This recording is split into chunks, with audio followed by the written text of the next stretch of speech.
मेरा नाम है विजय कुमार। आप देख रहे हैं कॉमिक्स पिटारा चैनल को। तो चलिए दोस्तों, राज कॉमिक्स में नागराज सीरीज के इस 12वीं कॉमिक्स को शुरू करते हैं, जिसका नाम है नागराज कोबरा घाटी। और इसके पहले के कॉमिक्स को मैंने अपने चैनल पर अपलोड कर दिया है।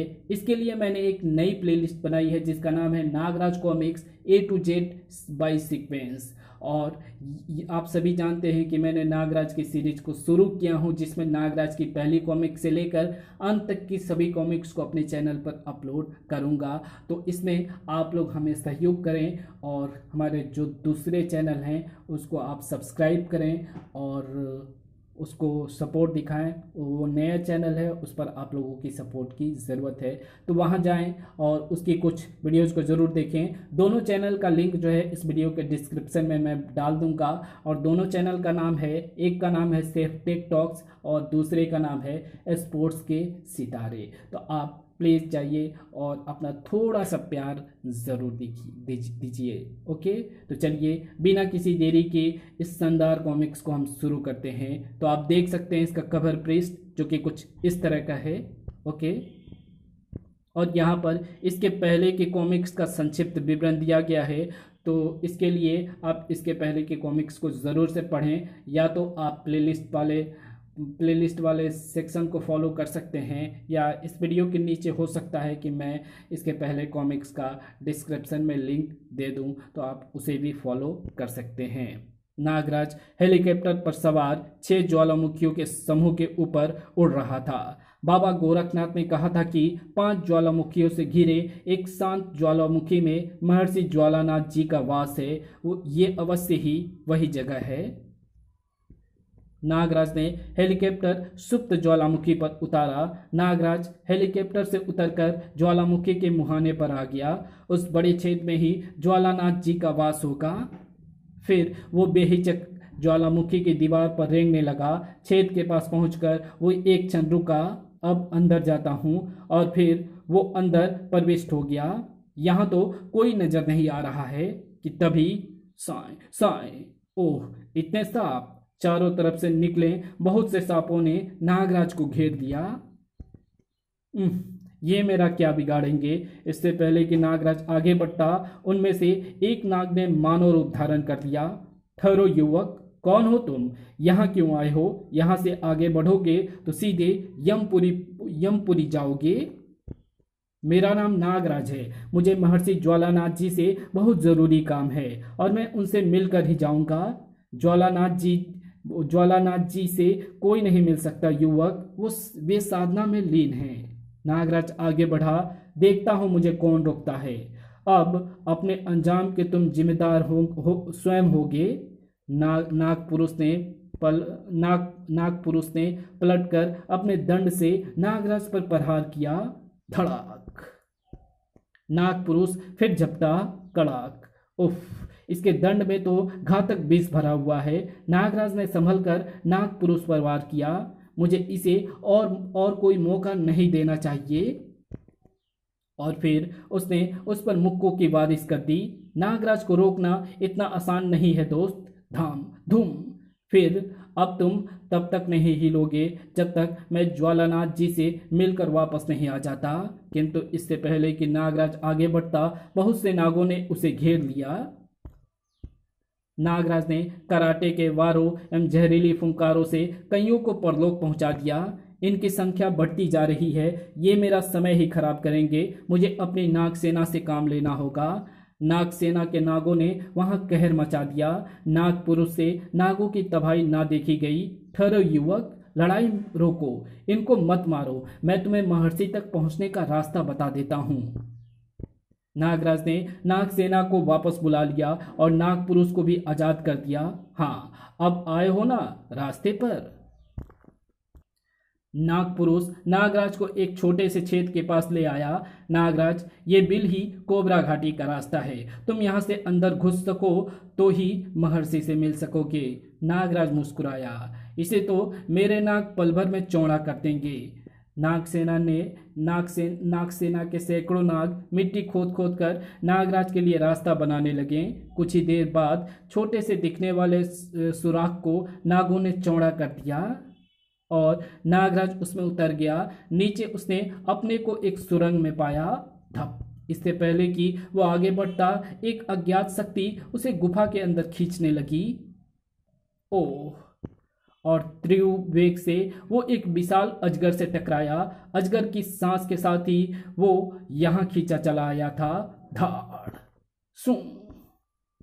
नीचे नींद खुल जाने से अजगर क्रोधित हो उठा था। ओह। जहरीली फुंकार फुंकार बेअसर होते देख अजगर ने अपनी भारी पूंछ नागराज पर दे मारी। ठक। चोट से तिलमिलाकर नागराज ने झपट कर अजगर की गर्दन दबोच ली। भले काम में रुकावट डालता है कीड़े। फिर उसकी आंखों को स्नेक हैंड के एक ही बार में फोड़ दिया। क्रोध अजगर ने पलटी खाकर नागराज को अपने बंधन में जकड़ दिया। जैसे जैसे अजगर बंधन कस रहा था, नागराज को अपनी जान निकलती महसूस हो रही थी। तभी नागराज ने अजगर के शरीर पर अपने विषयुक्त दांत गड़ा दिए। अजगर की पकड़ ढीली पड़ती चली गई। अपने घातक विष से अजगर को समाप्त कर जब नागराज आगे बढ़ा तो उसका रास्ता रोका गर्म लावे के प्रपात ने। ओह, ये तो बहुत ही गर्म है, मैं इसे तैर कर पार नहीं कर सकता। तभी वाह, छत से लावा नहीं टपक रहा है। छोटे सांप को छत पर रेंगता देख नागराज भी छत से चिपक गया और फिर तेजी से रेंगता हुआ दूसरी तरफ कूद गया। यहाँ तो कदम कदम पर मौत बिछी है। नागराज जैसे ही आगे बढ़ा गहरे गड्ढे में जा पड़ा। वाह, गद्दा बिछा रखा है। किंतु अगले ही क्षण नागराज उछल पड़ा। ये तो सांप है। सांप ने झपट कर उसका हाथ दबोच लिया। नागराज ने उसकी गर्दन पकड़ दी। मैं तुझे भी मार दूंगा दुष्ट सांप। कुछ ही देर में सांप तड़प कर शांत हो गया। अलविदा भाई। गड्ढे से नागराज नागरस्सी के सहारे बाहर आ गया। जैसे ही वो आगे बढ़ा उसका सामना 2 फन वाले एक भयंकर सांप से हुआ। लो, कर लो बात, ये हमें रोकेगा दो मुंह से। तो इनके दोनों सिरों को अलग ही कर देते हैं और आगे बढ़ने पर अरे वाह, दुर्लभ दंतक नाग। ओह, तो आप भी दुश्मनी कर रहे हैं भाई साहब।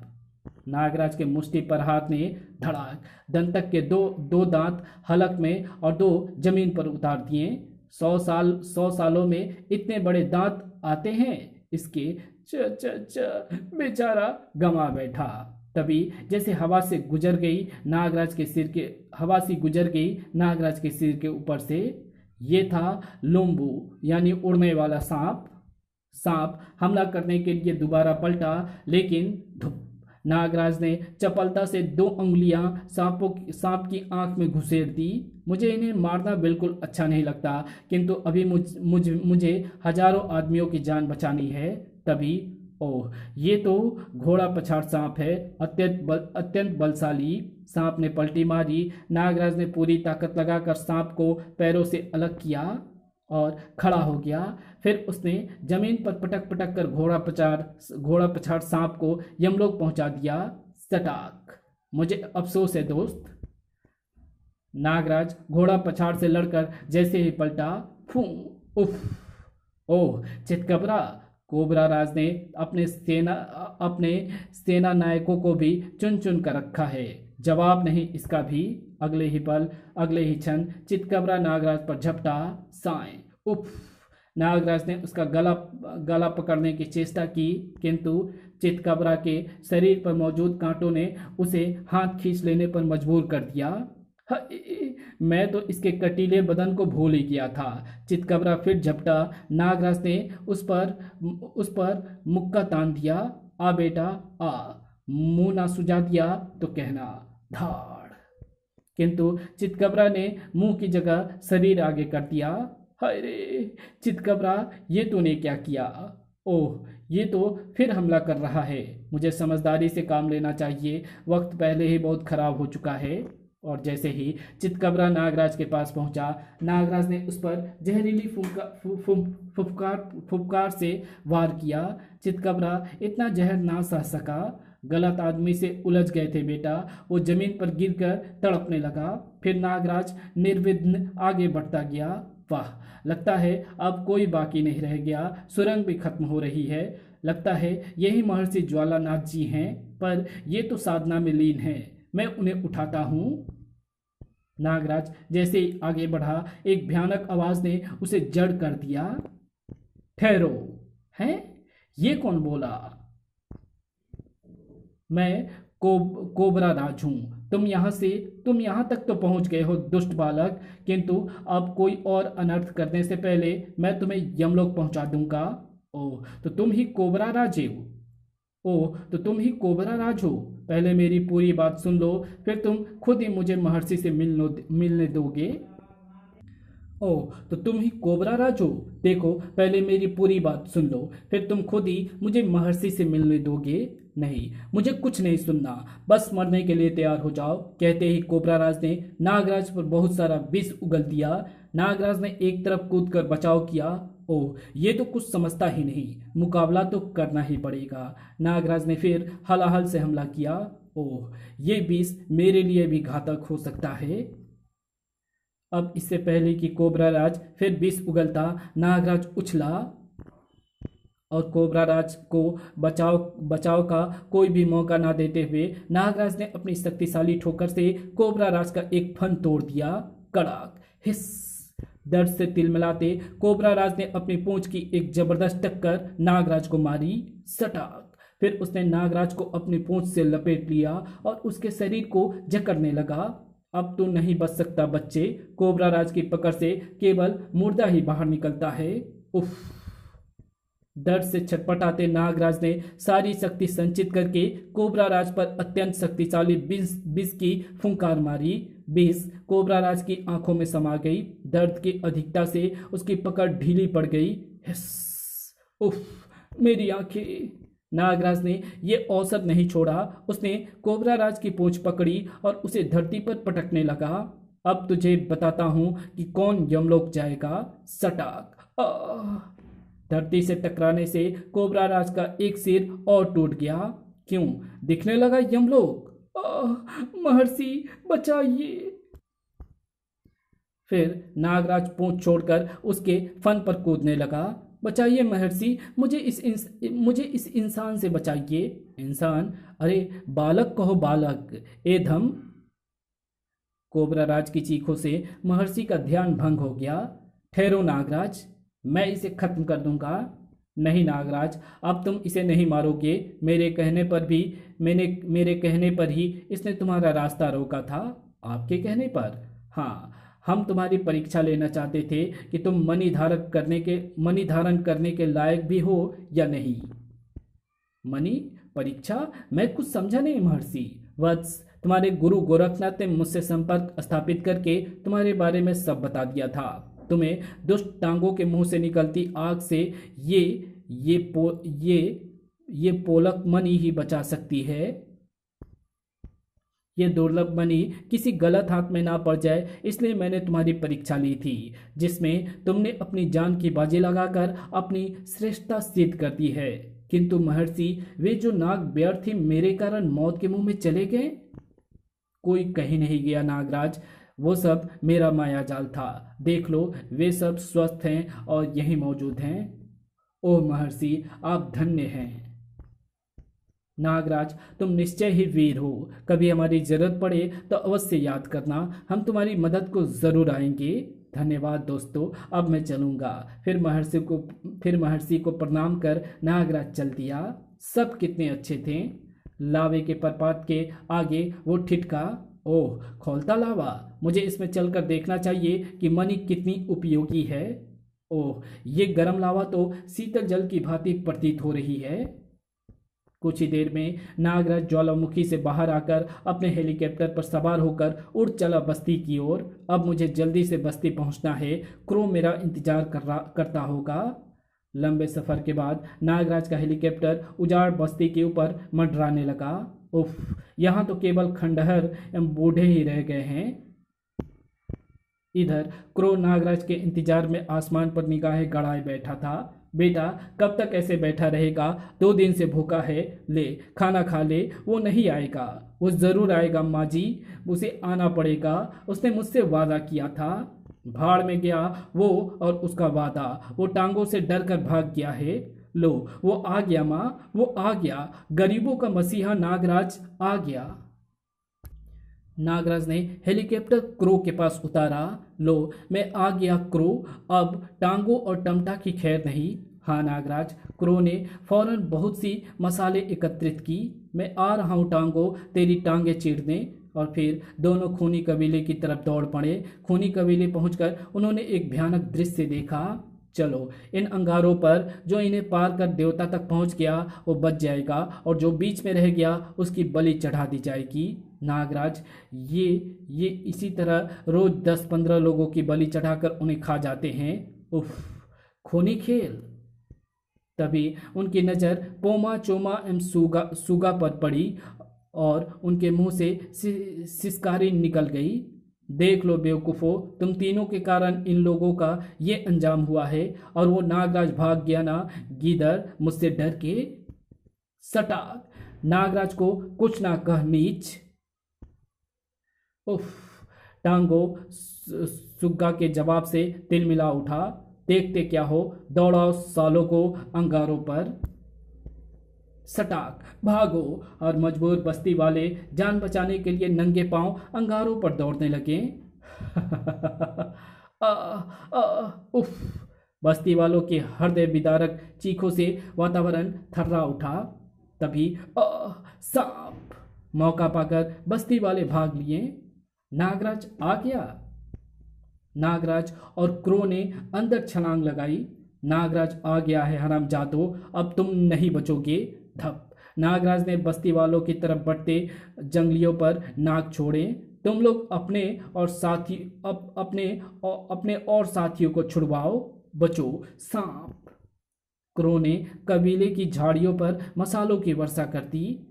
झोपड़ियां धू धू करके जलने लगी। आग, बचाओ बचाओ। कबीले वालों में भगदड़ मच गई। रुक जाओ मूर्खों, कहाँ भाग रहे हो? रुक जाओ, दुश्मन ने हमला बोल दिया है, भागो। आग, हाय। उसका फायदा उठाकर नागराज और क्रो सुग्गा पोमा चोमा की तरफ भागे। नागराज ने पोमा को आजाद किया। लो दोस्त, सामना करो दुश्मन का। धन्यवाद नागराज।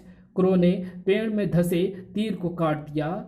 खच, चोमा नीचे गिरा। उठो दोस्त, जैसे भी हो मुकाबला करो। नागराज, हम जरूर जीतेंगे। अगले ही क्षण नागराज ने पलटकर अपनी तरफ बढ़ते एक जंगली को उठा लिया और चाकुओं पर दे मारा। खचाक। तभी क्रो ने ऊपर लटके सुग्गा के बंधन खोल दिए और वो नीचे चाकुओं पर पड़ी लाश पर आकर गिरा। धप, तीनों को आजाद कराकर नागराज पलटा, लेकिन धड़ाक। नागराज, अब मैं तुम्हें जिंदा नहीं छोड़ूंगा। अब तुम मेरा कुछ नहीं बिगाड़ सकते टांगो। दोनों एक दूसरे से बुरी तरह उलझ गए। उफ, इस पर तो आग का कोई असर नहीं हो रहा। उठ टांगो, खड़ा हो, लड़ मुझसे। टांगो ने एक बार फिर नागराज पर आग उगल दी। अब ये नहीं बच सकता, किंतु आग पोलक मणि से टकराकर वापस पलट गई। टांगो अपने ही आग में घिर गया। उफ, मैं मरा और जलने लगा। कुछ देर बाद वहां केवल टांगों की राख ही बाकी रह गई थी। चलो नागराज, हमने सब बस्ती वालों को छुड़ा लिया है। जल मरा पापी। हाँ चलो। कबीले से बाहर आकर सुग्गा, हम सब उसी टमटा के हेडक्वार्टर पर धावा बोलेंगे। हाँ नागराज, हम सब बस्ती वाले तुम्हारे साथ हैं। कुछ ही देर बाद बस्ती वालों ने टमटा के हेडक्वार्टर पर हमला बोल दिया। कोई गोरा बचने ना पाए, मारो काटो। बस्ती वाले हेडक्वार्टर में घुस गए और टमटा के सैनिकों से भिड़ गए। खचाक, धाएं। नागराज, पोमा चोमा क्रो और सुग्गा मारकट मचाते हुए अंदर टमटा को ढूंढ रहे थे। बता, टमटा कहाँ है? उधर। इधर जनरल टमटा भी इस बल्बे से बेखबर ना था। एक आदमी ने मेरा कितना नुकसान कर दिया। उफ, एक बार यहाँ आ जाए फिर वो बच नहीं सकता। तभी आओ, हमें तुम्हारा इंतजार था नागराज। मेरा नहीं, अपनी मौत का प्यारे लाल। जनरल टमटा ने बटन दबाया। मौत तो मैं तुम्हें दे रहा हूं बच्चों। टमटा ने विशेष सीटी बजाई और चारों गेंद बाहर आ गए और पांचों पर झपट पड़े। नागराज, ये तो हमें समुच्चे ही निगल जाएंगे। ओह, ये क्या! एक गीत ने क्रो को अपनी चोंच से घायल कर दिया। नागराज बचाओ!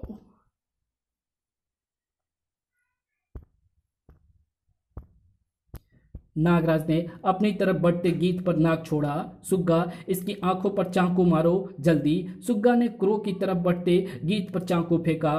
खचाक! चोमा एवं पोमा ने भी वही तरकीब अपनाई। अंधे गीत इधर उधर पंजे मारने लगे। भागो कमरे से बाहर, ये किसी को भी नुकसान पहुंचा सकते हैं। गीत किसी को ना पाकर सीटी बजाते टमटा पर ही टूट पड़े।